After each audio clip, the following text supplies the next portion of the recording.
You were trinini. Bible na church wo ye trinini. Wani ba nso abehu na Mary nyem.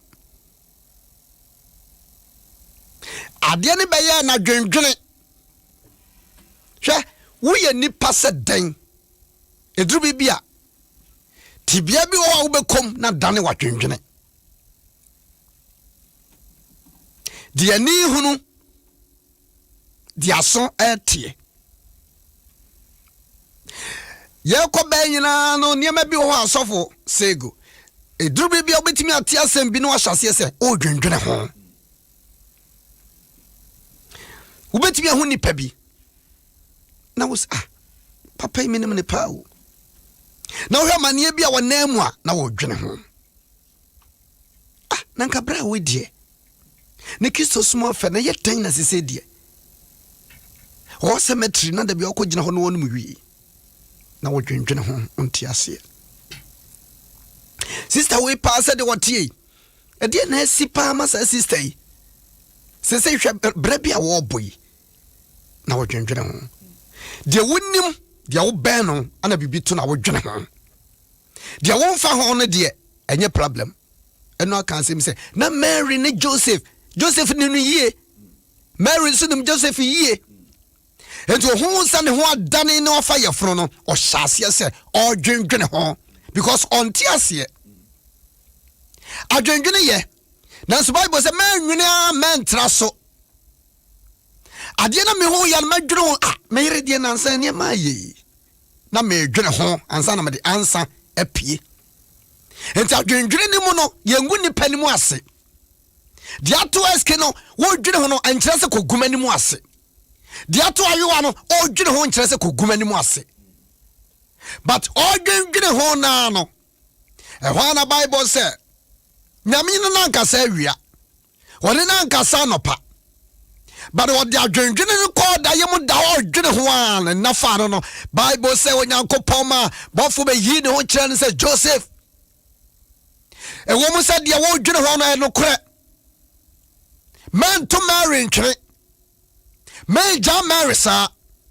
but de wo dwene ho no eye ho nkonkro me pesa me fa marry so e wo mu say wo be ware no nanso me pesa me fa ne so ama wo barima bi e be fra ne Yesu Kristo beba ensuro se be kwa kofa Mary aba wo nchen adentra me kasa sanyame anyi ne ho adi ankere Joseph ankasa ankere na baba wa Mary so si asofofia anaso wo osom nyame mapa na wo be ho na Mary nyima enkade ne nkofo beka na baba wa we se de wanyim no one wa kra ne software strategically wo hwe de nyame ye wa hana no pese Joseph ben Mary no obi ehu a wakase ne kunu no ana won nenyim na so na Joseph enim ho hwe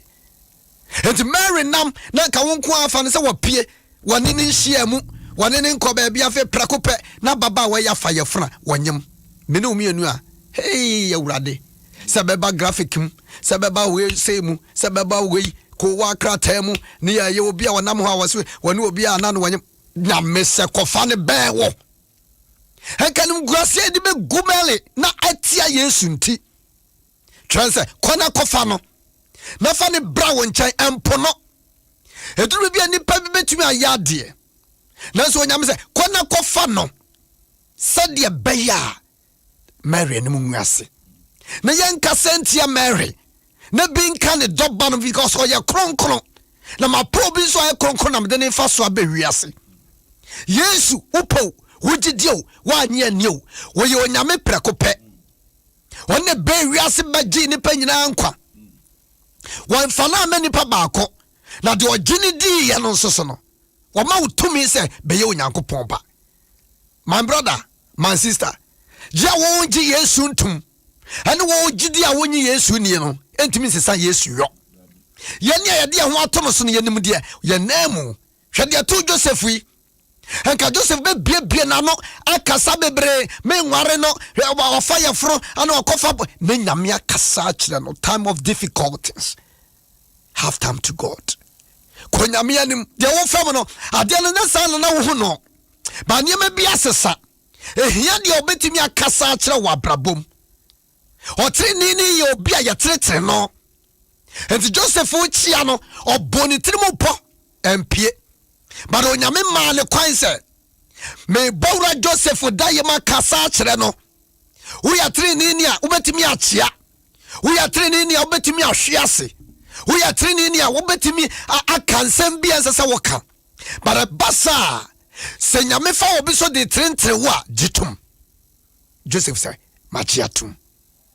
Ghana ya to aba empanifo bebre wo ho ebinom kasa kire ye leaders nyina no na sa wo chia no obi tre wo a gitum na mfa sundwema pamraw na obehu da ache se ade awurade de wo kɔ no wo de wo kɔ Joseph gitum no argue with God when bofo bia ni ensawo so se de o ka de mentiase na so fo be ka se baby bofo no Gabriel call Mary nche no ho nso okoka chen se u benyinsen na wa shaase so wo dwendwene ho ana oka chen se de wo dwene no Mary o se na Mary yes enchia be kure ni eno so ba na dwendwene ho because mini be bia na wo se benyinsen na o dwendwene ho no oka chen se de wo be yo no efri won konkono enti na no pai ya no wodi nkoma akasa kire o se de ye nyankopon na ya som no no woni mu di wo yo Adom 106.3 and I would see. Kofi.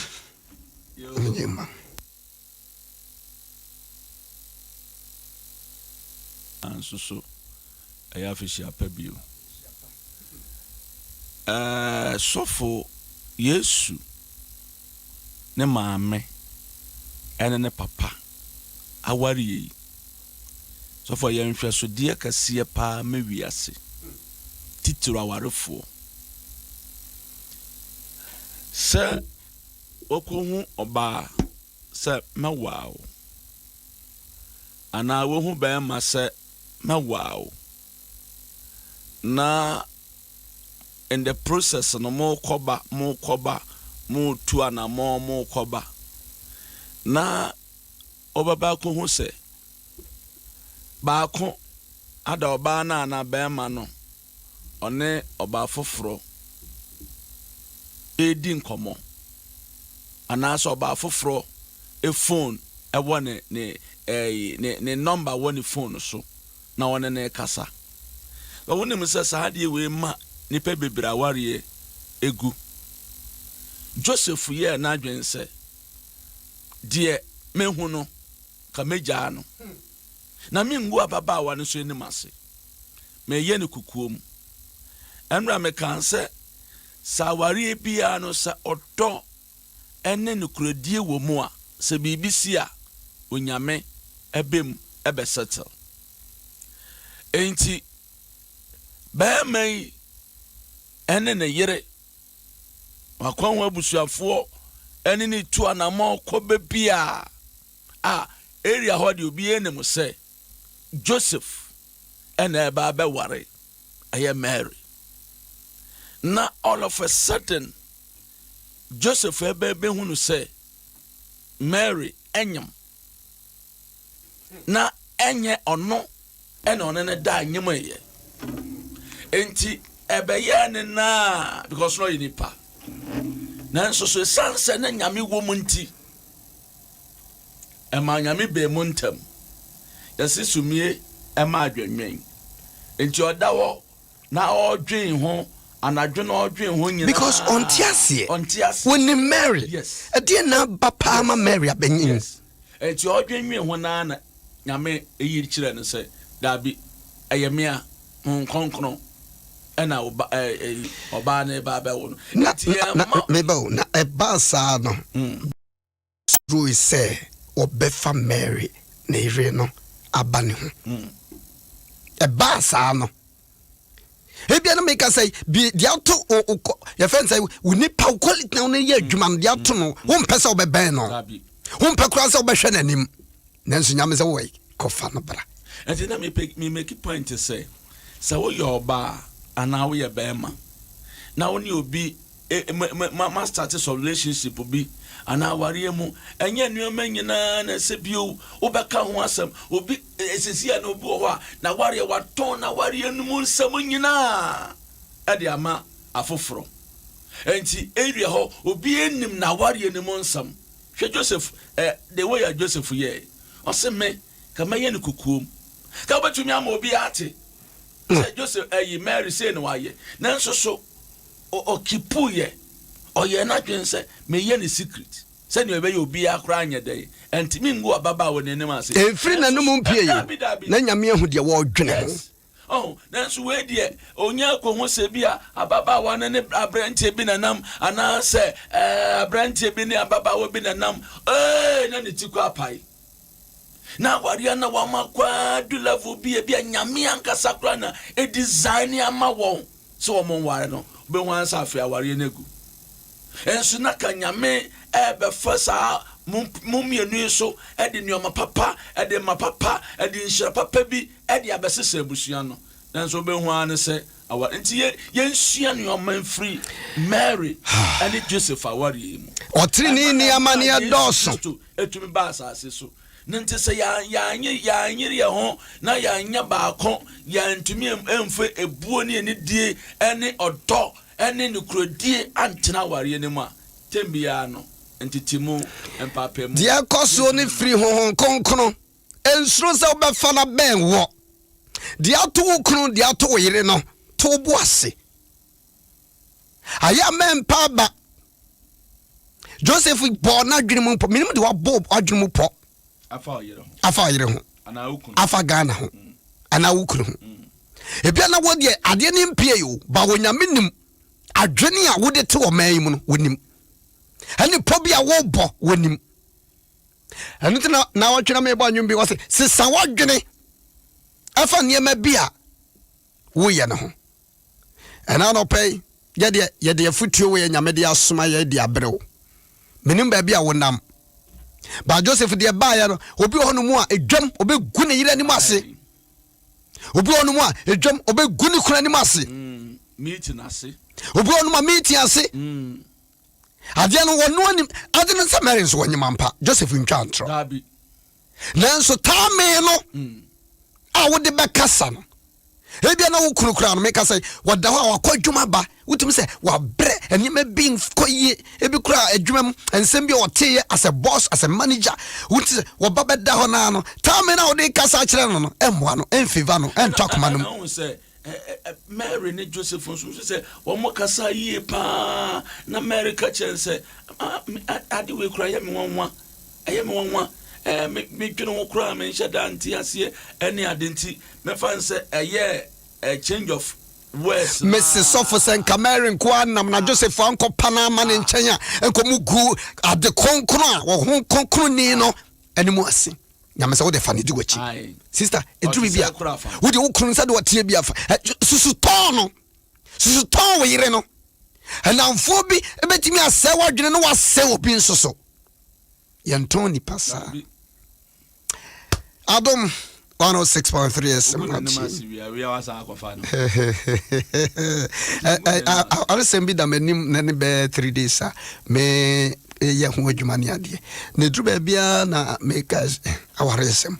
wo hwe no wanka ne yi wani be ba ho so no no ba third person no ma sa be do omo ho wo hwe ya no wo ka tia no wani be ba ho so wo be ba be do omo ma wo be ba be third person Kofi already 70 they make us say one wanim no ho wanim no nim so osre hey me say more than best 4 hours enti abusuya menim bronya bre time a asasi etimi ehu ye ho ya chia ye ho nyase menka say corona man kwachia obi but utimi kura de wani chia timi kura de wonsa wobeti chese ye bra enye ntokwa enye bra ye de ye twemanso enye bra sese wutimi ye kai Yesu a obewuji ye nkwa reconcile ye show your love awrade yankopon ye de wase ena no penso aye ye moa ye jaya tiefo mpempemo tie nyina ba wanim sa wonnam Udoba Yesu Kristo so de ne ya achade Mary ase nyina na de obegene nso adie no woni di hene bom asedan kan Sample one for yesu an kame na odena ya chade me wiase ya jiwonu masemudi ye no di ato obi a odwendwene ho ebi asem no odwene ama tra so ya fa na dwene Awurade brem ebi a wokunu bi dwene wa hene ho bi wa yiri bi adwene ekunu ho bi aya fa na dwene Awurade brem efise Joseph odwendwene ho no onti ase no wo Awurade wo da ho adi kire no na o ma ne ti ase se de ekoso no enti Awurade se na batini oto na ni efra no na Israel Falasifo nim se ne maame ana ne papa ana di boni ntina ya wo na ni frem no eho obem ema Yesu ka sanya ne maame anya ne papa na mom se de beya wo nyame anwumanyam bedadi ntia Awurade de woko true challenges bi ma wonti ase se wonwanyam na bedadi anti hana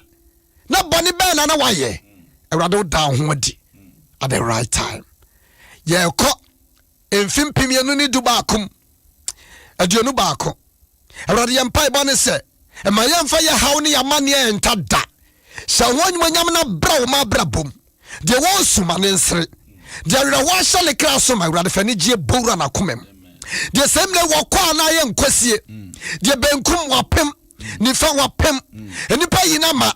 na fufuo yina ma Awurade mempa bonus sha wonwanyam oh papa Bebe bia disappointed or baby my na dwendwene wo ye nya broken heart papa bremo abrantie bi ye nya broken heart adwendwene te Awurade bremo enkwala suku fi sam pakada habo Awurade sha ho nyunyam papa sha ho nyunyam papa sha ho nyunyam papa sha ho nyunyam na Joseph nti ase de ye nti ase ne adwene ho de meti ase de menwene ho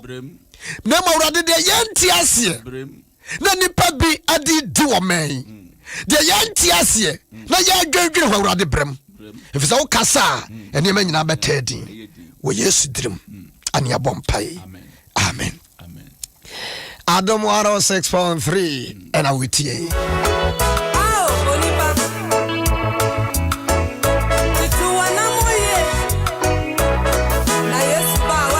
Meti ya mawo kwan kakra de na wodwendwere ho adwendwere be na asha okra so ma ofra na maso fu se gunu abompa ya ma ade na wodwendwere ho ade na ada na wodwendwere ya so wodu modro na wuhu ade na wodwendwere ho menya memem 0302216561 mi wi bishop ya so ansa obetene nka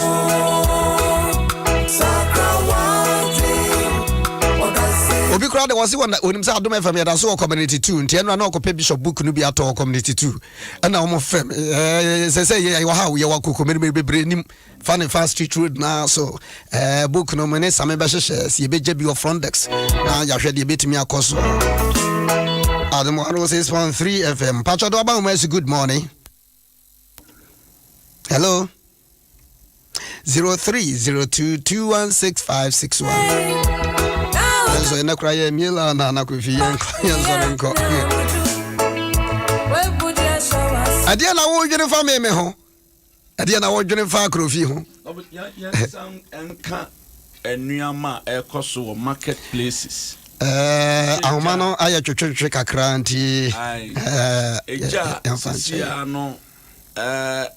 tototo market na ha adwen entimu a se ya ade amo bibi na mo shechire na mo yesa yesa mo se munjai they don't know na de mo ya no enya de bebo obi a unu bi betumi aka ho o ma me bi betumi aka ho wo yiri bi betumi aka ho o fiancé bi betumi aka ho na sa wo yesa na ni dwetire kakra no o mani nyina sa hia ade bia nso obeye no de obedue bia no betwa one day dia o ye no enye wadwen say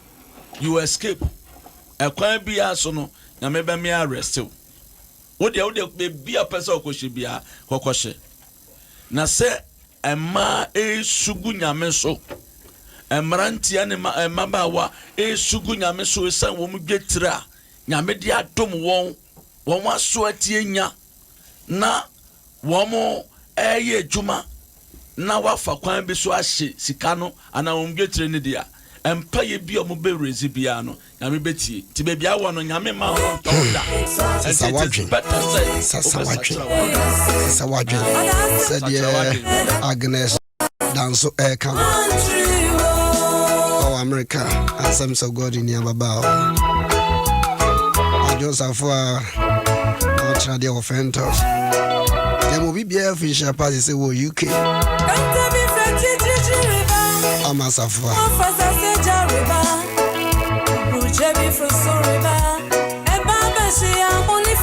Honorable Ajekum till you know wife Mitch Papa for Pentecost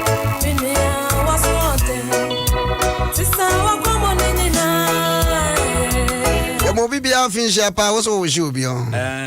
ye tie fo nyina so nyame hira obia mo amutie ye nyina nyame enhira mu nyina ye ma mu nyina nso afishia pa obesa ofre me abetumi afre me 0248 682064 0248 68 2064 nyame enhira obeske nyame enhira was also ofasi akolake to what fast is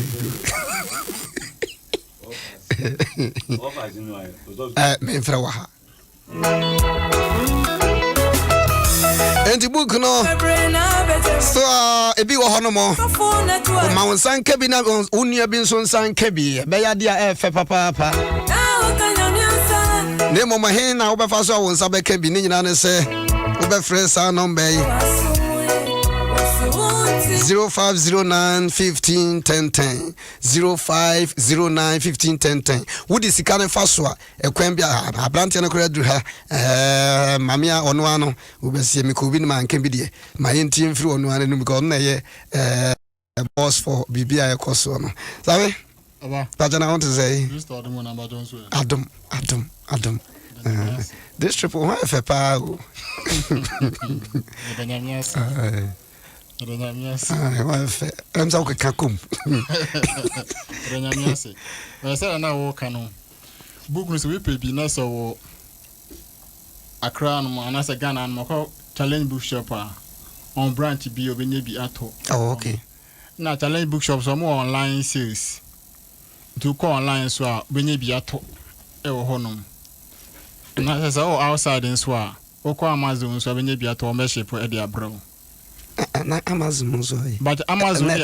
Amazon online. Oh, okay. It will be America, UK, Britain, all the European and American countries. Okay. When you call now or that, when you call now type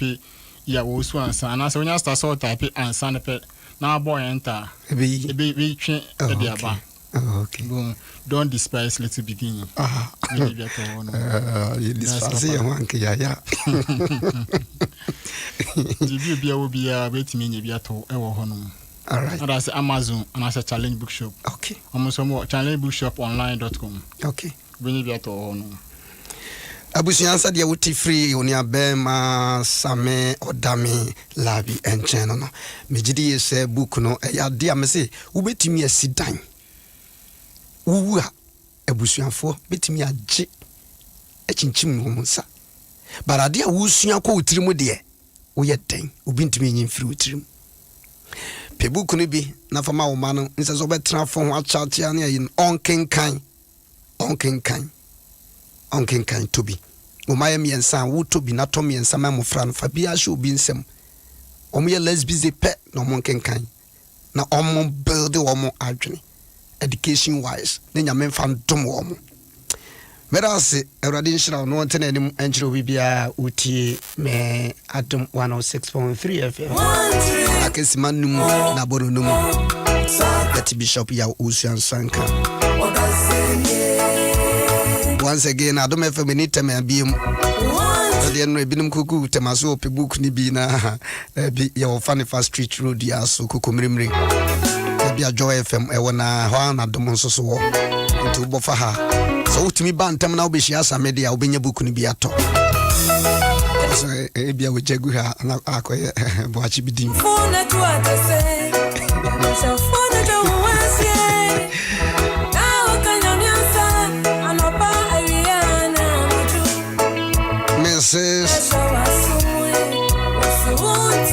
protection. They will no more muja me see no comment question na ufu ne na de nyina temano nyina no busuafo nyina so oda obi bia se Radin koso enhyiramo de mo hwere wo ho bia no Rade enhyema na mu me sorry so ofrem SK Appiagyei person ne me kasa betimi afreme 0245609922 0245609922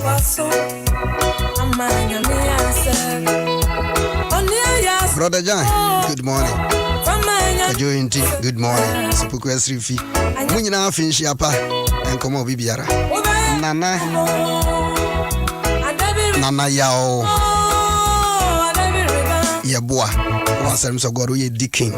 Ma wono yire finshi apa. Aharame de wasie.